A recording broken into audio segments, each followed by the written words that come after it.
You can't follow my orders. You useless middle school graduate. The one yelling at me was the second generation CEO. He had studied business at Tokyo University, and he always looked down on me, a mere middle school graduate. But Mr. Gates, this contract is not in the client's best interest. Oh, you're talking back to a Tokyo University graduate like me?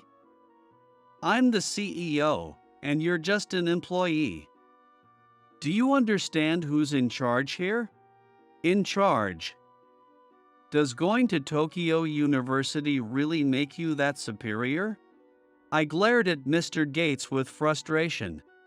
It seemed like he didn't like that. Mr. Gates said something I could hardly believe.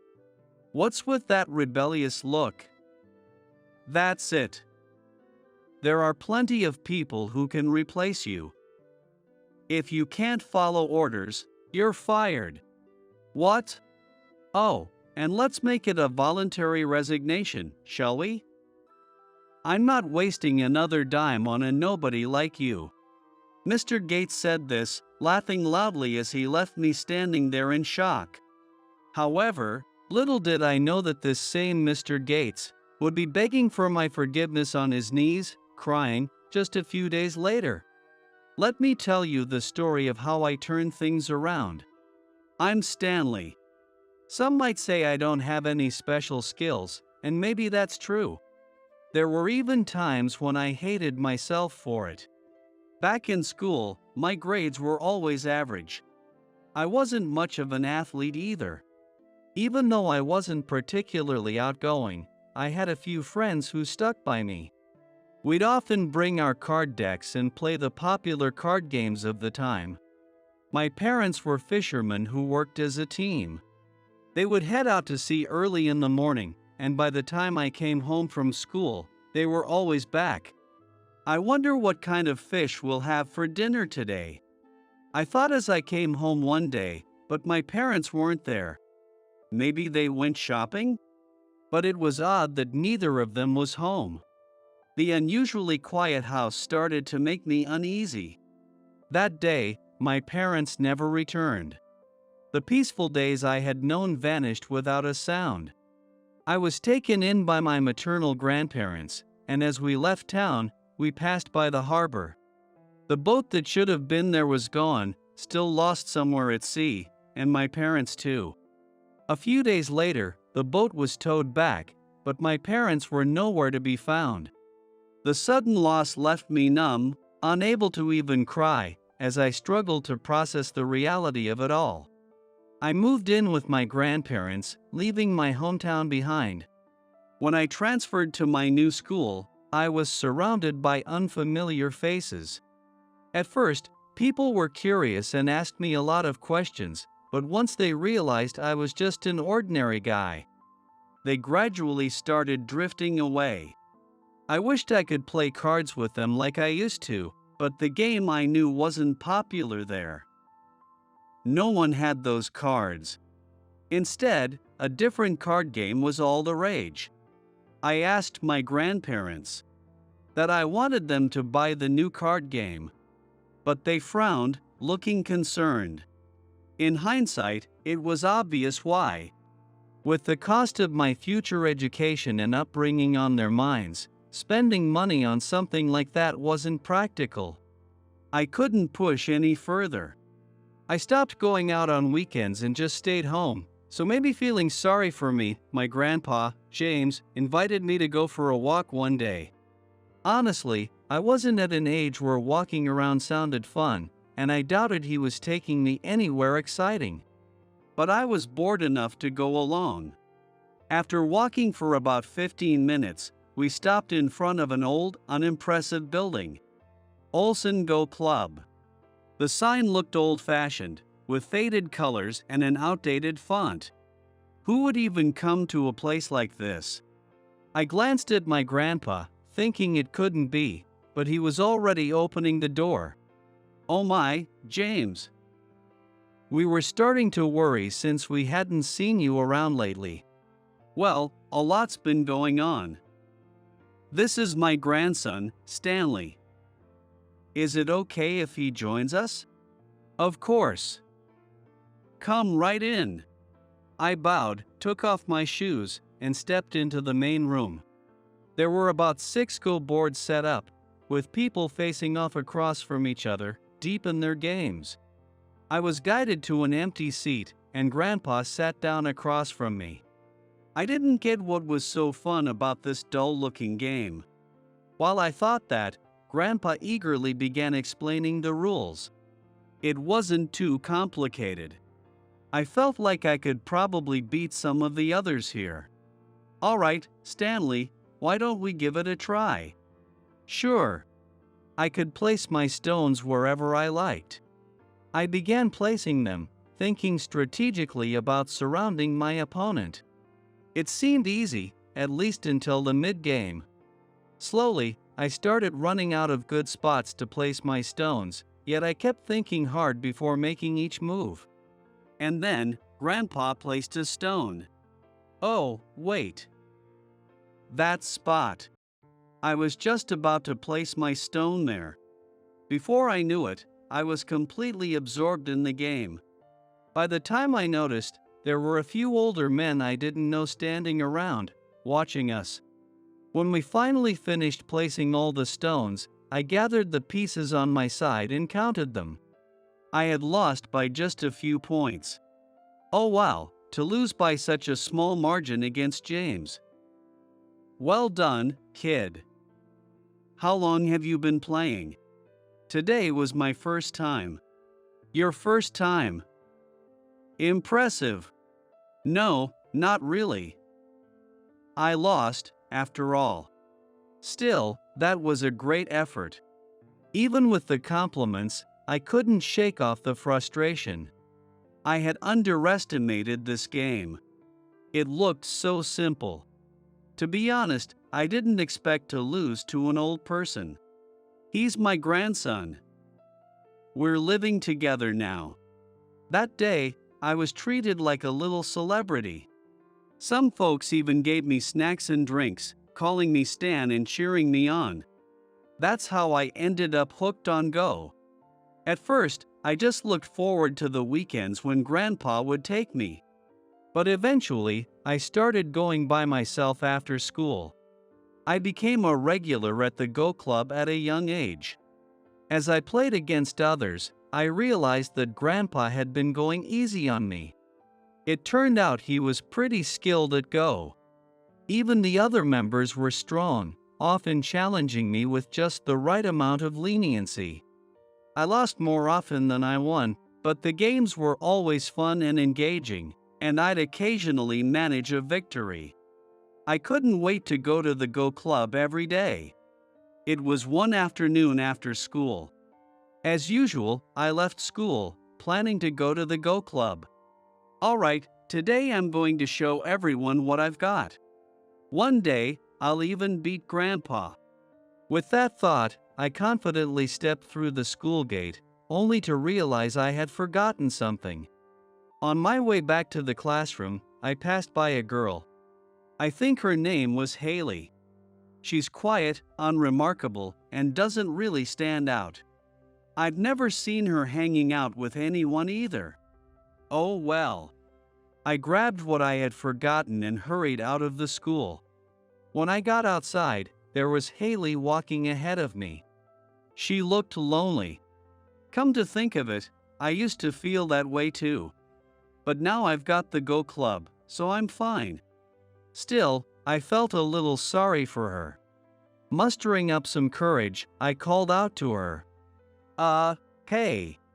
Haley turned around, startled. What? Well, I'm heading out to hang out. Do you want to come with me? Hang out? What do you do? There's this place I always go to. It's fun, I promise. Okay, but only for a little while. I took her to the Go Club. When we arrived in front of the club, she looked puzzled. Wait, here. Oh, right. I felt the same way the first time I came here. Yep, this is it. Hello? I cheerfully opened the door and greeted everyone. Oh, Stan. We've been waiting for you. And who's your friend? This is Haley, from my class. Can we use that board? Of course, go ahead. I sat her down across from me and carefully explained the rules. So I can place the stones anywhere? That's right. Let's give it a try. We both started placing our stones. Before long, a small crowd had gathered around us. She seemed focused, carefully studying the board. We finished placing all the stones. Honestly, I didn't expect her to be this good. In the end, I lost by a narrow margin. Wow, beating Stan on your first try. How long have you been playing? Actually, this is my first time. First time? That's amazing. Stanley, you went easy on me, didn't you? I didn't go easy on her. I gave it everything I had. Darn it. I thought I was going to win. Everyone, including Haley, laughed as I dramatically expressed my frustration. After that, she started coming to the Go Club about twice a week. Apparently, Haley had tutoring or cram school sessions, so unlike me, she couldn't come to the Go Club every day. Even after I became a middle schooler, my trips to the Go Club didn't stop, and by then, I was playing seriously against everyone. I began to give the seasoned old men a hard time during matches. The first time I beat Grandpa, the entire Go Club celebrated with me. One of the elderly members even ordered sushi delivery, and we toasted with juice and beer. It's a memory I cherish. I wanted to play Go more seriously. At some point, that desire led me, with everyone's encouragement, to aim to become a professional Go player. Those were such happy days, but that dream was cut short. It happened in the winter of my sophomore year of high school. It was a cold morning, the crisp winter air biting at my skin. My grandpa collapsed and was rushed to the hospital by ambulance. But he never made it. Grandma stayed strong. He lived a long life. I'm sure he had so much fun playing Go with you, Stanley. Surrounded by friends. He passed away with such a peaceful expression. She said that at the funeral, but despite her words, it looked like she was holding back tears. Grandma never showed her sadness in front of me, but losing Grandpa must have taken a toll on her because soon after, she also fell ill. She had taken care of me all this time. I was the only one who could care for her now. I couldn't afford to keep chasing the dream of becoming a professional Go player. I was fortunate enough to attend high school, but I knew I had to quit and start earning money. I dropped out of high school and began looking for work. The company that hired me was one that my grandparents' acquaintances ran. James helped me a lot back in the day. Come work for us. Mr. Gates, whom I had seen a few times at the Go Club, was the president of the company. It was a wholesale business dealing mainly in household goods and various other items. The employees were kind to me.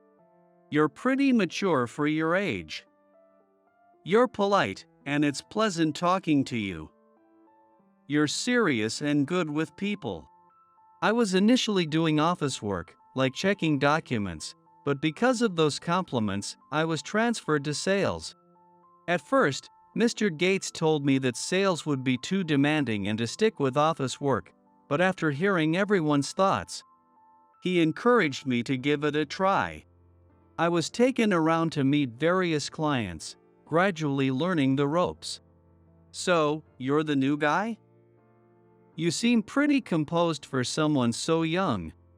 Yes, thank you. I look forward to working with you.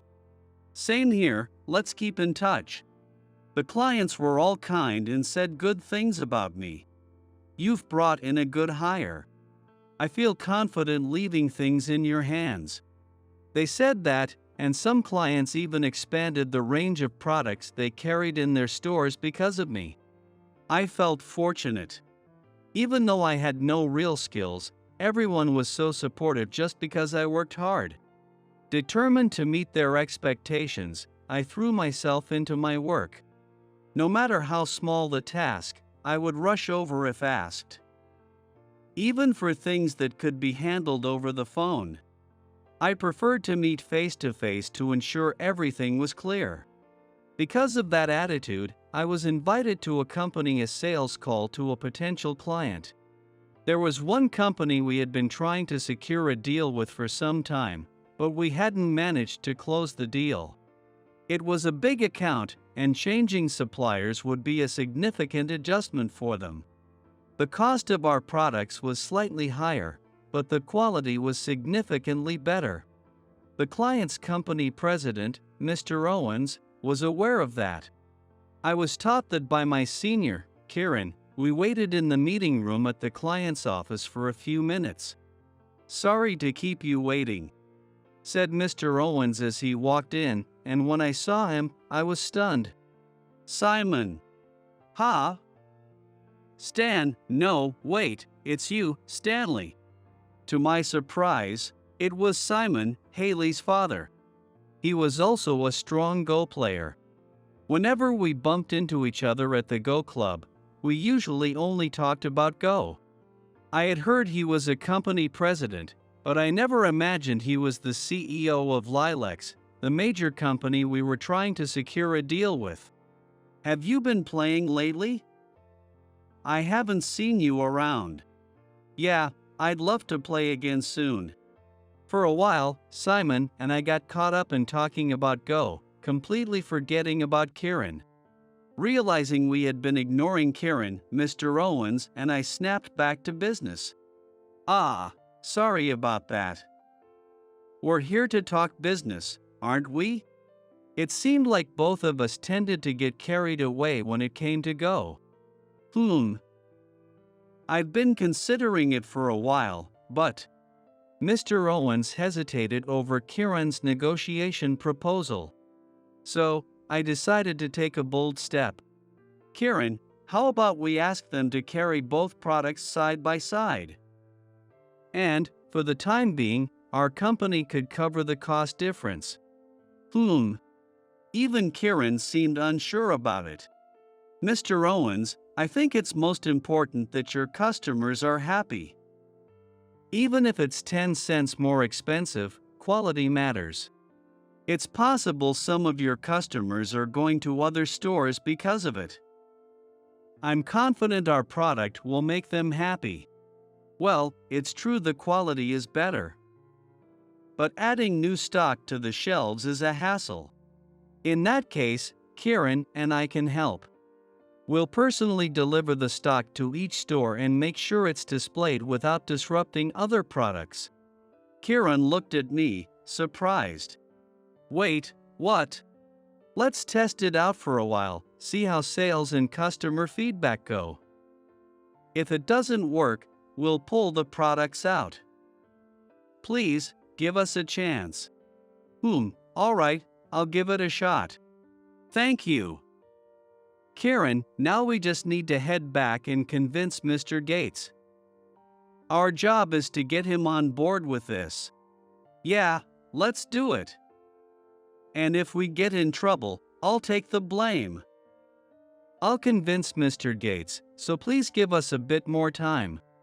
Ha. With that much determination, I'll have high hopes for you. I always thought you played Go with spirit.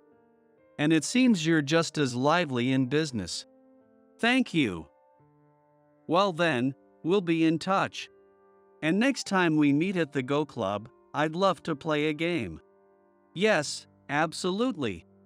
Kieran and I hurried back to Mr. Gates to discuss the proposal. After some consideration, Mr. Gates agreed that if this deal could go through, there might be more benefits for the company and gave us the go-ahead. Shortly after, we received a call from Mr. Owens. He decided to place an order for the product, saying we didn't need to cover any costs or handle the displays. He just wanted the contract signed. Karen and I were thrilled. This is all thanks to you, Stanley. I can't believe you managed to win over Mr. Owens like that. You really pulled it off. Even Mr. Gates was pleased. You've always had a way of making people like you, even from a young age. That's why everyone here, including me, is fond of you. I may never have had many friends in the past. But now, I'm surrounded by people who value me so much. It made me incredibly happy. Mr. Gates even gave me a promotion. I didn't really feel like I deserved the title of manager. I was still young, and I relied heavily on my seniors. Mr. Gates encouraged me to use my own judgment and be more decisive, but knowing how kind he was, I figured he was also showing me some compassion. He knew about my grandmother's situation, so I'm sure there was some leniency in his decision as well. Wanting to live up to his expectations, I threw myself into work even more. Our client base slowly expanded, and the company's performance steadily improved. It felt good to know that my efforts were helping everyone.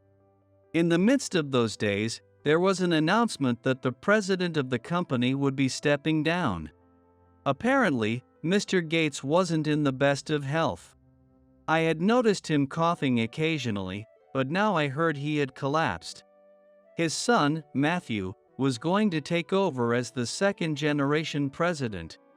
Matthew had studied business management at Tokyo University. I wondered what kind of person he was. The whole company was gathered to hear his introductory speech. I will be taking over for my father as president. I studied business management to make this company bigger and stronger. From now on, we will operate according to my vision.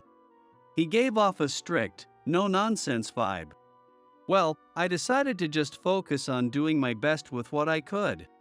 That's what I kept telling myself. For about a month after the leadership change, nothing seemed different. But gradually Matthew started showing up at both the office and the sales floor. He watched everyone work with a stern expression. Honestly, it didn't feel good at all. One day, Matthew approached me. "You're young, aren't you?" "How old are you?" "I'm 29. Just a year younger than me." "Which college did you go to?" "Actually, I didn't go to college." "Oh, a high school graduate, then?" "Which high school?" "Well, I had to drop out of high school due to some personal reasons." "What?" Unbelievable. Someone in the position of manager hasn't even graduated from high school. Matthew put his hand to his forehead and shook his head. My father's decision-making was seriously flawed. What can you even do? Well, I've been working hard in sales. My only real skill is playing Go. Ah, so my father's Go connection, I see. He seemed to like you, but things will be different from now on. I'm the president now. So you'll follow my orders. Yes, I fully understand. I'll continue to do my best. Then bring back a signed contract with these terms. What Matthew handed me was a draft of a contract with ridiculous terms.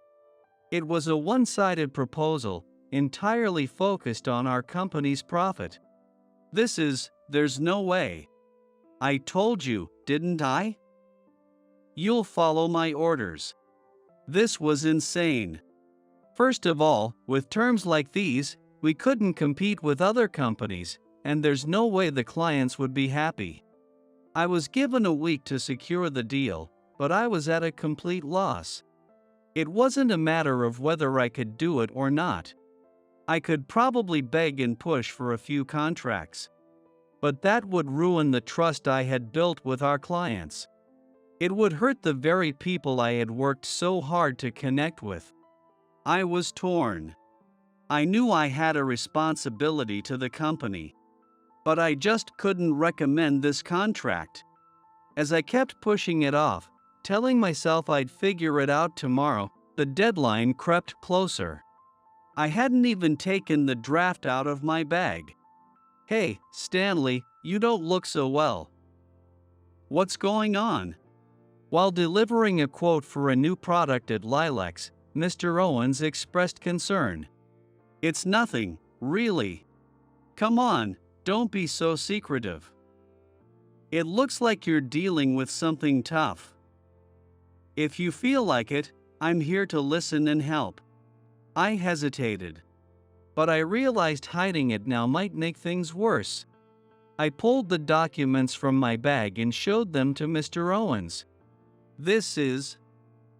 "I see. You've been given a tough assignment. So that's the situation. All right. If signing this contract can help you out, Stanley, then I'm all in. You've always supplied us with great products." I felt my chest tighten. Without asking for any details, he was willing to agree to such an unfair contract without a second thought. I gently took the documents back from Mr. Owens and returned them to my bag. "No, please forget about this. This is an internal company matter, and I can't burden you with something like this. I'll handle it myself." "I see. You know, this reminds me of the first time you came here. You said something similar back then. How you were going to talk directly with Mr. Gates. I was impressed by your determination. In a world obsessed with profit, I couldn't believe there was such an earnest young person like you. Stanley, keep at it. I'm rooting for you. Thank you." Mr. Owens's words gave me the strength I needed. That's right. I have people who believe in and support me. There's nothing to hesitate about. Securing this kind of contract would be wrong. I walked back to the office with my head held high. I'm back. Just my luck, Matthew was there as well. "Well, from the look on your face, I assume you've secured that contract?" "No, I wasn't able to get a single deal with that contract. However, Mr. Owens placed an order using this estimate instead." I handed Matthew the first order form that Mr. Owens had filled out earlier. "Ha! What are you thinking? Your job is to sweet-talk the old man and squeeze money out of him. You take what you can get." "I can't. I just can't do that." "Can't do it? You're a middle school graduate with no skills, and you can't even handle that? You can't even do the simple job of flattering the old man? It's a waste to send someone like you out on sales calls. Starting tomorrow, you're off the field. Stay in the office. I'll have you running errands for me instead. But what about the handover of my clients? Don't talk back." Tokyo University graduate versus middle school graduate, CEO versus employee. Do you know who's superior here? You're replaceable. I'll work with those who can produce results. It's called meritocracy. Salespeople who can't bring in money are just a waste of resources. Got it? From that day on, I was ordered to be Matthew's assistant. My new tasks were nothing but menial chores. I was sent to run petty errands, like waiting in line for popular lunch spots. Of course, I never got to enjoy any of the food. Whenever Matthew had a meeting, I was told to carry the necessary documents and follow him. While I carried the paperwork, Matthew would stroll with his hands in his pockets. When we arrived at the meeting room, he'd snatch the documents from me and order me to wait outside until the meeting was over. This became my daily routine. It felt like living in hell. So, are you starting to understand now? Understand what? You still don't get it? Fine, I'll give you a simple question. What is a customer? What do you mean? A customer is someone important to us, someone we value. Wrong. Want a hint? This is business. Got it? Someone I've connected with through work, someone who's important. Wrong again. How dense can you be? It's about money. What else could it be? In the end, it's all about money. I was shocked. Sure, money is important. But money isn't everything. We're not living in a world where people are starving. It's a society where we support each other in times of need, where we can live peacefully together. I disagree. I don't want to work like that. I can't support that kind of thinking. You're naive. Ever heard of survival of the fittest? In the end, the strong prevail. And those who can make money are the strong ones. If you can't even understand that, then get out of here. There's no place for someone like you in this company. You're just a useless hire brought in by my father's connections. Oh, and of course, you'll be resigning voluntarily, right? We're not wasting another cent on a deadweight like you. I thought about my grandmother's hospital bills, the money I needed to earn. But I couldn't take it anymore. I don't need the money. I'm done with this company. As I said those words, tears unexpectedly welled up in my eyes. I thought of Mr. Gates, who hired me despite dropping out of high school. I thought of my kind seniors, the clients who had treated me warmly, sometimes even offering advice. All of their faces flashed through my mind, and I could no longer even see Matthew standing in front of me. You put on a brave front, and now you're bawling like a baby? How pathetic. Get out of here, will you? Shoo, shoo.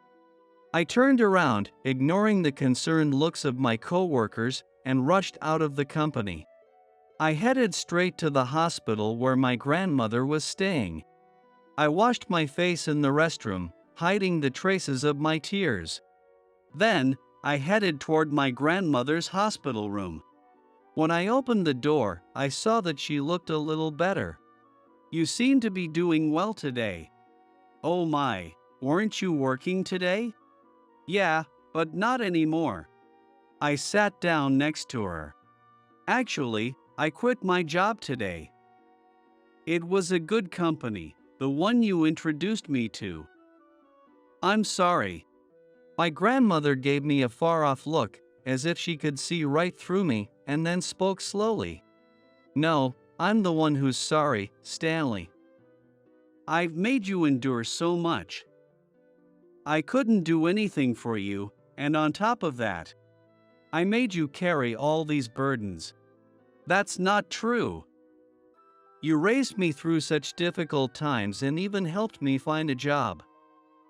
I've always been grateful for that, and I still am. Stanley, live the life you want. Do what makes you happy. That's what would make me the happiest. Your grandpa used to say that too, you know. He'd always say, "We've made Stanley hold back for so long, so I hope he can live doing what he loves in the future." Sometimes, you need to forget about work and just do what you enjoy.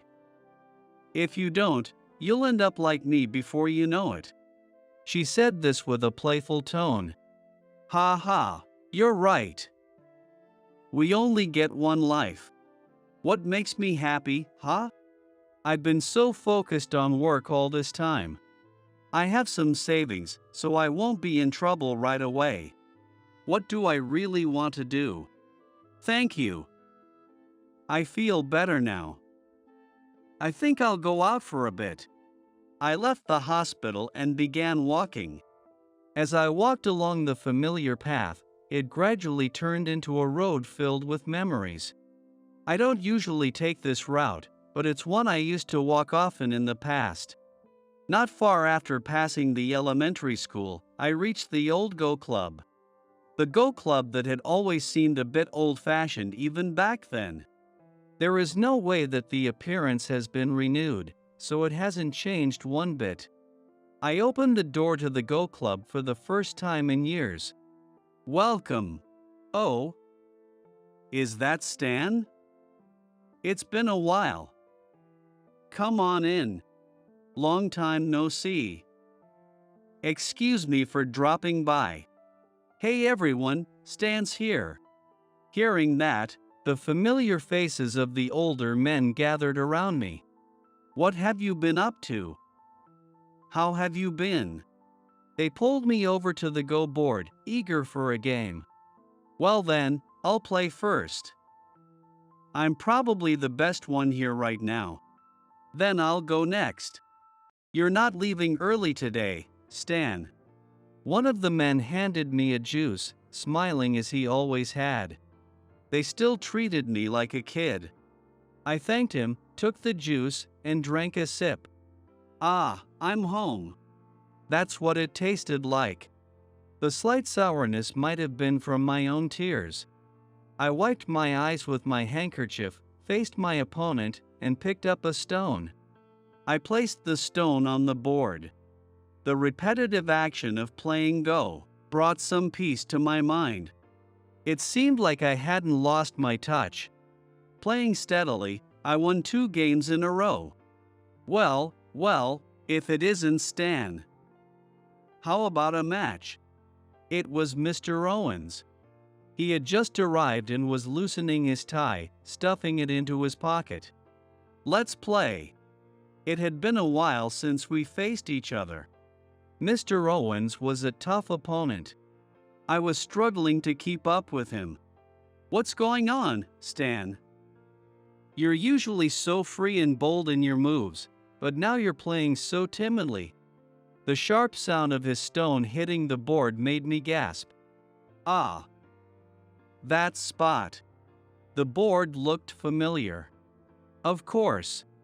It was the same pattern from when I beat my grandfather for the first time. But this time, I was in my grandfather's position. If I keep playing like this, I had no choice but to place a stone in a painful spot. Here. What's the matter? You look awfully down as you play. Another stone hit the board with a sharp sound. Droplets began to fall onto the board. They were coming from my face. I couldn't stop the tears from streaming down as I continued to place my stones. What's wrong? Am I wrong? I confessed everything to Mr. Owens about how I was fired from the company. I felt guilty for burdening the people who had come here to enjoy Go with such a dark story. But I couldn't hold it in any longer. I see. So that's what happened. Don't worry, Stan. Leave it to me. I have an idea. The next day, I got a call from Matthew. Stanley, I think it's time to end your little break. Can you come back to the company and get back to sales? His voice was sickeningly sweet. I told you I quit. You also told me to resign, remember? That was just a figure of speech. I've always known you were skilled, so I thought maybe it was time for you to try a different approach. Regardless, I can no longer follow the company's direction. I already said, I'm done. Don't say that. Please, help me. Several companies, not just 1 or 2, are refusing to do business unless you're involved. Even the biggest client. We're in serious trouble without you. You understand, right? This time, his voice was filled with desperation. No, I'm not coming back. I'll submit my resignation letter soon. What? After all I'm asking for? What did you do behind my back? This is so unfair. You must have pulled some shady deal, right? Did you bribe them? Sell our information to a competitor? I was astonished. How could he change his tone so easily? Goodbye. I'm busy. Tired of it all, I hung up the phone. Right now, I just wanted to focus on playing Go. I had fully regained my form. I played exactly how I wanted and won with ease. It was win after win. Everyone I had met so far wanted to play Go with me. If I were to take on all of them, it would take days. It was getting dark outside, and I figured this would be my last game for today. I bowed to my opponent across the board. Just as I was about to place my stone, the door burst open with a bang. I heard the shop owner try to stop someone, followed by the sound of hurried footsteps. I turned around, and it was Matthew. I finally found you, he said, dropping to his knees. Please, I beg you. Come back to the company. I'm begging you. He lowered his head until it touched the floor. I'm not coming back. Please. I'll get the money, I'll give you a promotion, whatever you want. Without you, the company is finished. I'm begging you. A voice rose from the back of the room. Isn't this a bit rude? It was a beautiful voice, one that didn't quite match the worn-down Go Club. Standing tall, with her hair elegantly framing her forehead, was a striking woman. Matthew looked up in surprise. And you are? I'm Mr. Owens's daughter from Lilacs. Then what? Oh, thank heavens. Please, you must ask your father to resume business with us. I beg you. One of our employees left without handing over any of his clients, and I promise we'll offer something in return. Matthew bowed his head again. But it was a wasted effort. She had been there the day I broke down in tears in front of Mr. Owens. Come to think of it, she was the first and only person I ever brought to this Go Club. We had played Go together many times, and now her father was a regular at the club. When Mr. Owens first came to see what kind of place his daughter was visiting, he found a humble Go Club. Turns out, Mr. Owens loved Go as well, and I'd ended up playing more games with him than with Haley. It was thanks to her that I connected with Mr. Owens. He often brought people to the club to play against me. As I racked up wins, he even suggested I consider becoming a professional. Word about me spread, and people began to gather at the club through his introduction. I never lacked opponents. Then, when my grandfather fell ill, I stopped coming for a while. Once things settled with my grandfather, I resumed visiting the club weekly. Haley would sometimes come, and we'd play together. She was always polite and reserved. It was hard to believe that the quiet girl I knew had now stepped into the conversation so forcefully. But this was more than just stepping in. Matthew, is it? I've heard good things about your father, but it seems the second generation is much better at lying. That's not true. I'm not lying. Please, you say something too. I sighed. What is there to say? You never had any credibility with me. I can't possibly return. Exactly. How could you treat Stanley so badly? Haley raised her voice. He's so smart, kind-hearted, and trustworthy. You'll never find anyone like him. All you care about is money. How could you expect me to send Stanley back to someone like you? Send him back. He's just unemployed. Come on, Stanley, without a job, you'll need money, right? I'll improve your position, too. Oh. And your grandmother is in the hospital, isn't she? I'll cover all the medical costs. How about that? No, I'm not unemployed. I'm currently working at Lilacs. Mr. Owens had gratefully extended a job offer to me, and it came with excellent conditions. I was offered a 3-day work week. Mr. Owens suggested that I spend the rest of my time playing Go and consider pursuing a professional career. I hesitated. Was it okay to accept such generosity? I've grown into a responsible adult now. I'm no longer the child who depended on my grandparents for everything. Live the way you want. Your grandpa and I would be happiest if you did. I recalled my grandmother saying that in the hospital. Grandma, I want to play Go. I want to chase the dream I once gave up on. So, I accepted Mr. Owens's generous offer. If you go pro, make sure to put our company down as a sponsor, okay? But if you ever feel like working more, that's fine too. I know it was tough back then, but this time, I'll be here to support you. So go all out and give it your best shot. Mr. Owens went as far as to say that to me. Those weren't just empty, shallow words. They were heartfelt, filled with genuine emotion. A few months later, in the end, Matthew drove the company into bankruptcy. He had lost all the employees and clients who might have supported him, and the company quietly folded without even making the rumor mill.